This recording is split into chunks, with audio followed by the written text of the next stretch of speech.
In this video, I'm going to show you how to copy a color in Photopea. Start by opening the project where you want to copy and reuse a specific color. Once you are inside your project, select the eyedropper tool from the left-hand side of the screen.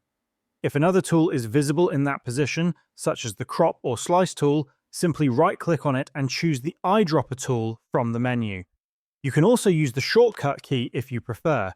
With the eyedropper tool selected, click and drag over the area that contains the color you want to copy.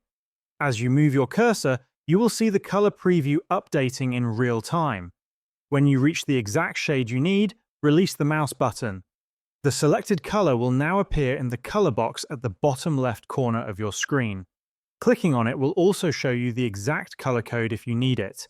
You can now use this copied color anywhere in your project.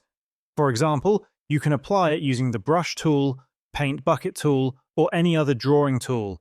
If you want to use the copied color for text, select the type tool from the left side of the screen and click anywhere on the canvas to type your text. Once the text is ready, double-click it to select it, then click on the color picker box at the top of the screen. You will see the previously selected color available there.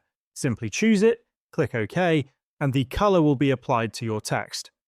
This copied color can now be reused throughout your design, and this is how you can copy a color in Photopea.